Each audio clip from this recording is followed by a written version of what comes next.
नमस्कार दोस्तों, निकवी क्लासेज में आपका एक बार फिर से स्वागत है। दोस्तों, हमारी सीरीज चल रही थी आर्मी के जो आए हुए प्रश्नों की सीरीज चल रही थी और आर्मी में 100% आने के चांस रहते हैं। उसी प्रकार के हम क्वेश्चन आपके लिए लेकर आ रहे हैं, तो आप इसे ज्यादा से ज्यादा लोगों को शेयर भी करो और आप भी पढ़ा करो और आप इस चैनल को सब्सक्राइब करके रख लो, ताकि जो भी भर्तियों का नोटिफिकेशन आते हैं वो आप तक आज जल्द से जल्द पहुंच जाए और इन क्लासों के नोटिफिकेशन भी आप तक जल्द से जल्द पहुंच सके।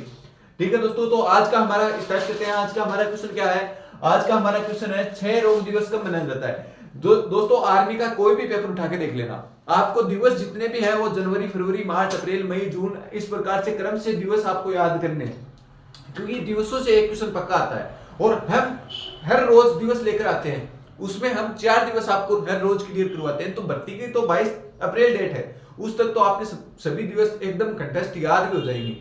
तो आज हम कौन सा दिवस लेकर आए हैं? 6 रोग दिवस कब मनाया जाता है। 6 रोग किसे बोलते हैं? टीबी को 6 रोग बोलते हैं। आपको इंग्लिश में भी नाम दे दिया जाए, टीबी दिवस कब मनाया जाता है। तो टीबी को कौन सा रोग दिवस बोलते हैं? 6 रोग दिवस बोलते हैं। 6 रोग दिवस मनाया जाता है 24 मार्च को। 24 मार्च को कौन सा दिवस मनाया जाता है? तो 6 रोग दिवस मनाया जाता है। अभी इस ऑप्शन में 4 ऑप्शन और हैं, तो वो कौन कौन से हैं? 25 अप्रैल। 25 अप्रैल को कौन सा दिवस मनाया जाता है? आपसे पूछ लिया जाए तो मलेरिया दिवस मनाया जाता है। कौन सा? मलेरिया दिवस। मलेरिया दिवस। मलेरिया दिवस आपसे पूछ लिया जाए कब मनाया जाता है, तो 25 अप्रैल को मलेरिया दिवस मनाया जाता है। उसी प्रकार 14 नवंबर को कौन सा दिवस मनाया जाता है? बाल दिवस मनाया जाता है। बाल दिवस। बाल दिवस आपसे पूछ लिया जाए बाल दिवस कब मनाया जाता है, तो 14 नवंबर को बाल दिवस मनाया जाता है। आपसे पूछ लिया जाए 1 दिसंबर को कौन सा दिवस मनाया जाता है, तो 1 दिसंबर को एड्स दिवस मनाया जाता है। कौन सा दिवस? एड्स दिवस। एड्स दिवस कब मनाया जाता है? 1 दिसंबर को कौन सा दिवस मनाया जाता है? आपसे पूछ लिया जाए तो 1 दिसंबर को विश्व एड्स दिवस मनाया जाता है। तो ये क्वेश्चन पूछे हुए क्वेश्चन है। आपसे पूछ लिया जाए मलेरिया दिवस तो 25 अप्रैल, बाल दिवस 14 नवंबर, 1 दिसंबर को कौन सा दिवस, तो विश्व एड्स दिवस। इसी प्रकार से आर्मी में क्वेश्चन पूछे जाते हैं। एक आर्मी में क्वेश्चन आता है राजधानियों से। भारत के जितने भी 28 राज्य हैं उसकी राजधानियां व केंद्र शासित प्रदेशों की राजधानियां आपके जबान पे होनी चाहिए, क्योंकि उनसे एक क्वेश्चन आना तय है। जितने भी क्वेश्चन आएंगे उसमें से एक तो राजधानी से आपको क्वेश्चन पूछा ही पूछा जाएगा। तो हम आज कौन से राज्य की राजधानी को लेकर आए हैं, तो मेघालय की राजधानी आपसे पूछी है। तो मेघालय की राजधानी कौन सी है? तो मेघालय की राजधानी आपको सभी को याद होना चाहिए, शिलोंग मेघालय की क्या है? राजधानी है। मेघालय की राजधानी कौन सी है? शिलोंग है। आपको पूछ लिया जाए कि पणजी किसकी राजधानी है, तो पणजी किसकी राजधानी है? तो गोवा की। गोवा की राजधानी कौन सी है? तो गोवा की राजधानी क्या है? पणजी है। आइजोल किसकी राजधानी है? आइजोल आपसे पूछ लिया जाए तो मिजोरम की राजधानी आइजोल है। मिजोरम। मिजोरम की राजधानी क्या है? आइजोल है। आपसे पूछ लिया जाए शिलोंग किसकी राजधानी है, तो शिलोंग मेघालय की राजधानी है। आपसे पूछ लिया जाए गंगटोक। गंगटोक किसकी राजधानी है? तो गंगटोक किसकी राजधानी है? सिक्किम की राजधानी गंगटोक है। सिक्किम की राजधानी क्या है? गंगटोक है।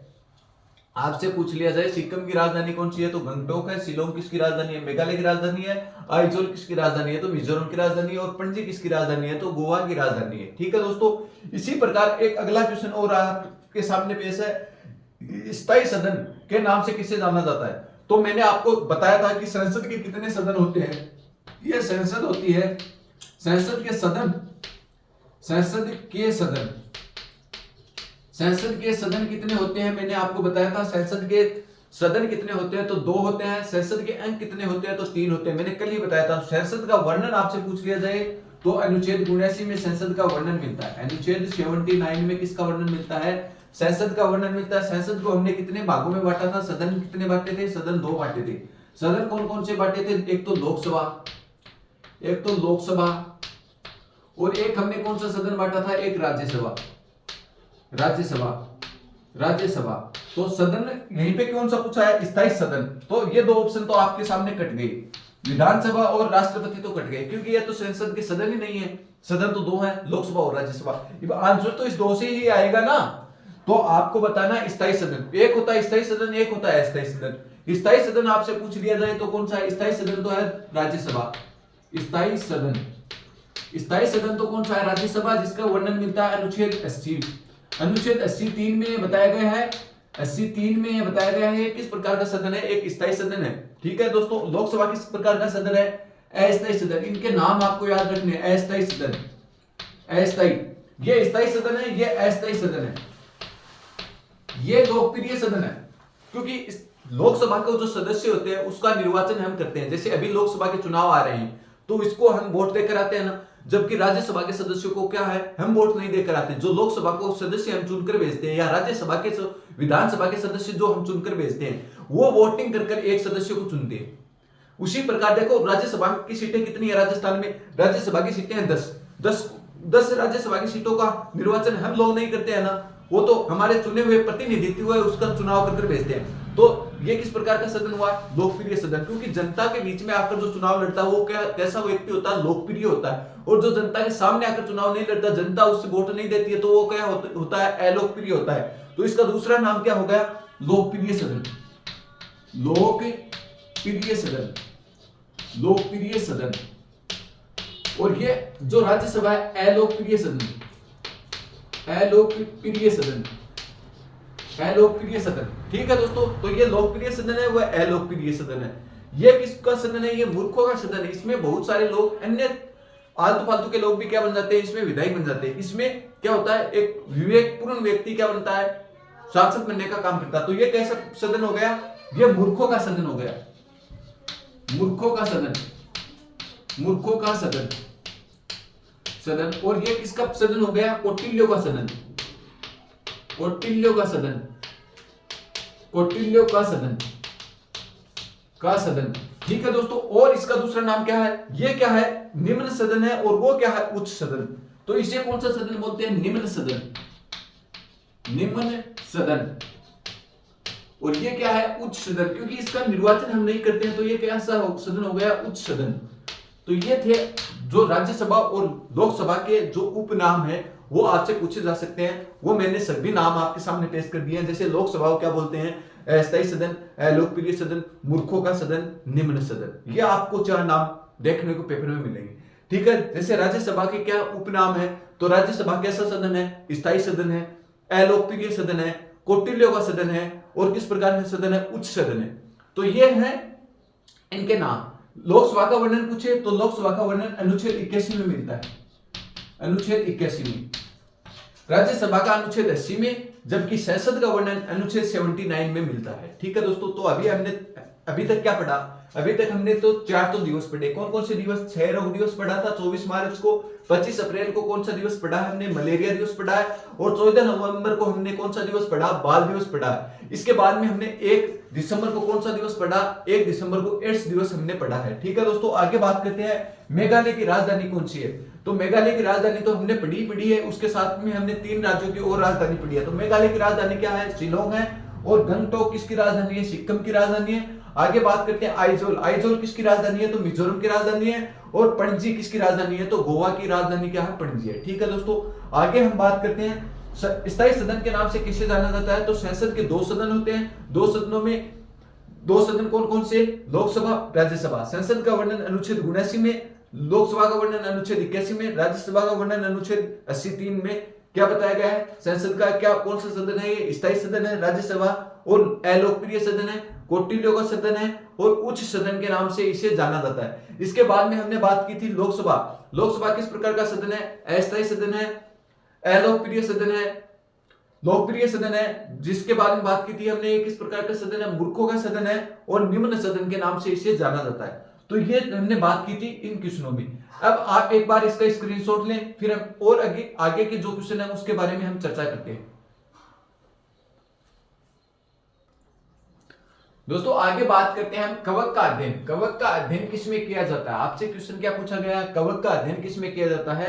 तो आपको बताना है कवक का अध्ययन किसमें किया जाता है। फाइकोलॉजी, माइकोलॉजी, साइटोलॉजी और हिस्टोलॉजी, ये आपके सामने ऑप्शन है। ये साइंस का क्वेश्चन है। अलग अलग शाखाओं का अध्ययन आपसे पूछा जा सकता है, जैसे कोशिका का अध्ययन किसमें किया जाता है, ऊतक का अध्ययन किसमें किया जाता है, वो आपके सामने हम क्वेश्चन लेकर आए हैं।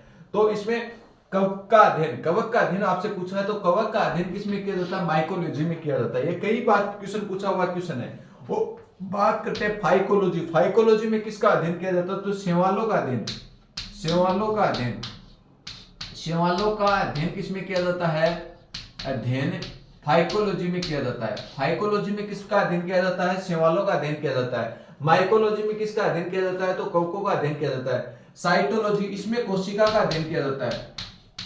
कोशिका का अध्ययन, कोशिका का अध्ययन, कोशिका का अध्ययन आपसे पूछ लिया जाए तो कोशिका का अध्ययन किसमें किया जाता है, अध्ययन किसमें किया जाता है, तो साइटोलॉजी में कोशिका का अध्ययन किया जाता है। हिस्टोलॉजी में किसका अध्ययन किया जाता है, तो ऊतकों का अध्ययन किया जाता है। किसका, ऊतक का अध्ययन, ऊतक का अध्ययन, ऊतक का अध्ययन किसमें किया जाता है आपसे पूछ लिया जाए तो ऊतक का अध्ययन किया जाता है साइटोलॉजी, हिस्टोलॉजी में। साइटोलॉजी में कोशिका का अध्ययन और हिस्टोलॉजी में किसका अध्ययन, ऊतकों का अध्ययन किया जाता है या ऊतक का अध्ययन किया जाता है। ठीक है दोस्तों, अगला क्वेश्चन है हमारा, दक्षिणी भारत का मैनचेस्टर किसे कहा जाता है। जैसे आपको सीधा क्वेश्चन नहीं पूछा मैंने, आपको पूछता मैं भारत का मैनचेस्टर किसे कहा जाता, आप झट से आंसर दे देते, परंतु मैंने देखो सभी मैनचेस्टर एक साथ लेकर आया हूं क्योंकि क्वेश्चन आए तो आप सही कर सको। इसी उम्मीद से मैं थोड़ा आर्मी में तो आपसे एक ही ऑप्शन मिलेगा कि भारत का मैनचेस्टर किसे कहते हैं, एक ही ऑप्शन मिलेगा, उसमें दक्षिणी भारत का मैनचेस्टर, उत्तरी भारत का मैनचेस्टर के ऑप्शन में नहीं मिलेंगे। परंतु ये लेंथली थोड़े क्वेश्चन मैंने बनाए हैं ताकि आपको मैं याद करा सकूं। तो मैंने पूछा है दक्षिणी भारत का मैनचेस्टर किसे कहा जाता है, तो दक्षिणी भारत का मैनचेस्टर कहा जाता है कोयम्बटूर को। कोयम्बटूर पड़ता कहां पे, ये पड़ता है तमिलनाडु में। कहां पड़ता है, तमिलनाडु में, तमिलनाडु में तो ये पड़ता है। तो इसे तो क्या कहा जाता है, तमिलनाडु में पड़ता है, इसे कहा जाता है दक्षिणी भारत का मैनचेस्टर। आपको पूछ लिया जाए इसे अहमदाबाद को, अहमदाबाद को भारत का मैनचेस्टर, मैनचेस्टर, भारत का मैनचेस्टर, भारत का मैनचेस्टर आपसे पूछे तो किसे कहा जाता है, तो भारत का मैनचेस्टर कहा जाता है अहमदाबाद को। और आपसे पूछा जाए उत्तरी भारत का मैनचेस्टर, क्या पूछा जाए, उत्तरी भारत का मैनचेस्टर, उत्तरी भारत का मैनचेस्टर, उत्तरी भारत का मैनचेस्टर किसे कहा जाता है, तो उत्तरी भारत का मैनचेस्टर कहा जाता है कानपुर को, कानपुर। उत्तरी भारत का मैनचेस्टर किसे कहा जाता है, तो कानपुर को उत्तरी भारत का क्या कहा जाता है, मैनचेस्टर कहा जाता है। आपको पूछ लिया जाए राजस्थान का मैनचेस्टर, तो भीलवाड़ा को क्या कहा जाता है, राजस्थान, राजस्थान का मैनचेस्टर, राजस्थान का मैनचेस्टर, राजस्थान का मैनचेस्टर आपसे पूछ लिया जाए तो भीलवाड़ा को राजस्थान का मैनचेस्टर कहा जाता है। तो यहीं पे आपके कितने क्वेश्चन क्लियर हुए, 4। भारत का मैनचेस्टर अहमदाबाद को, कानपुर को उत्तरी भारत का मैनचेस्टर कहा जाता है, दक्षिणी भारत का मैनचेस्टर कोयम्बटूर तमिलनाडु को कहा जाता है, जबकि राजस्थान का मैनचेस्टर किसे कहा जाता है, तो राजस्थान का मैनचेस्टर भीलवाड़ा को कहा जाता है। आगे हम बात करते हैं, साइंस का एक क्वेश्चन है, जनरेटर है जो हमारा, जो जनरेटर जो यंत्र होता है वो कौन सी ऊर्जा को उत्सर्जित करने का काम करता है। जैसे बात करते हैं हम यहीं पे प्रकाशीय ऊर्जा, प्रकाशीय ऊर्जा जैसे हमारे ये जो विद्युत के जो बल्ब होते हैं या ट्यूबलाइट वगैरह होती हैं, ये क्या करती हैं, विद्युत ऊर्जा को प्रकाशीय ऊर्जा में, तो यहीं पे तो क्या आएगा, विद्युत बल्ब आएगा, विद्युत बल्ब, विद्युत बल्ब।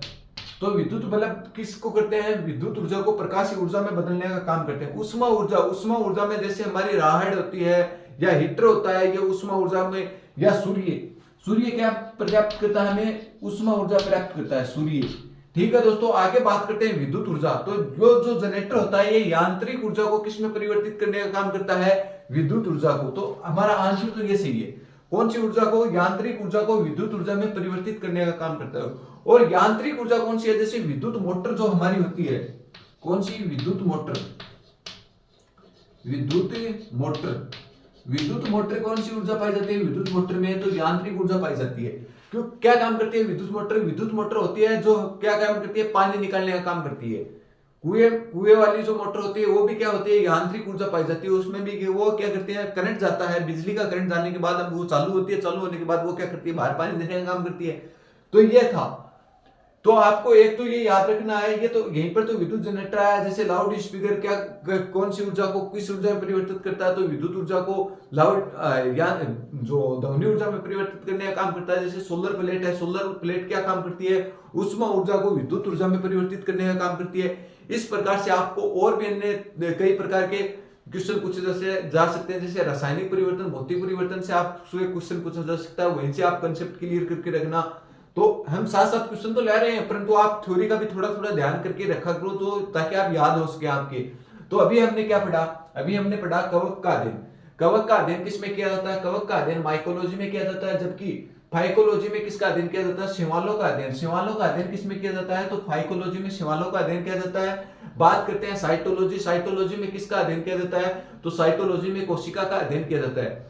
आपसे पूछ लिया जाए कोशिका का अध्ययन किसमें किया जाता है, तो कोशिका का अध्ययन साइटोलॉजी में किया जाता है। इसी प्रकार आपसे पूछ लिया जाए हिस्टोलॉजी में किसका अध्ययन किया जाता है, हिस्टोलॉजी में किसका अध्ययन किया जाता है? ऊतकों का अध्ययन। क्वेश्चन दोनों प्रकार से पूछ सकता है, या तो आपको ये नाम देकर पूछेगा कि हिस्टोलॉजी में किसका अध्ययन किया जाता है, या ये देकर पूछेगा ये ऊतकों का अध्ययन किसमें किया जाता है। यदि इस प्रकार से पूछेगा तो आपके लिए क्वेश्चन सरल होगा। जैसे आपको दे दिया साइटोलॉजी, साइटोलॉजी में आपको ये ध्यान में रखना है कि ऊतकों का अध्ययन किया जाता है, ये क्वेश्चन सरल पड़ता है। जबकि इसे पूछा था उल्टा तो आपको ये नाम सभी सेम सेम लगेंगे।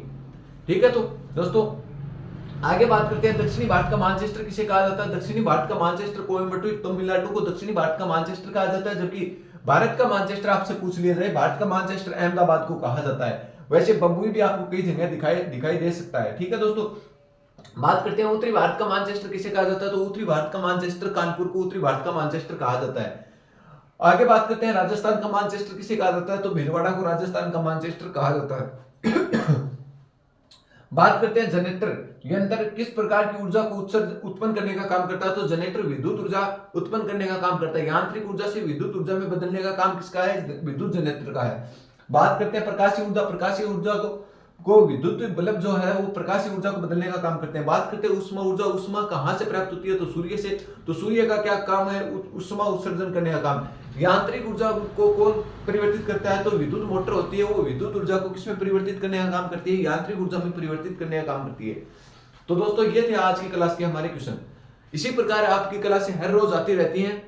आप इस चैनल को ज्यादा से ज्यादा मित्रों को भी शेयर कीजिए, आप भी इसे सब्सक्राइब करके रखिए ताकि इस प्रकार के क्वेश्चन आप अच्छे से अध्ययन कर सकें। रोज के एक 15 से 20 मिनट की हमारी क्लास आती है, उसमें आप एक बार देख ना जाकर घर जाकर देखोगे तो 6 या 7 क्वेश्चन होते हैं। 7 क्वेश्चनों के 728 ऑप्शन होते हैं।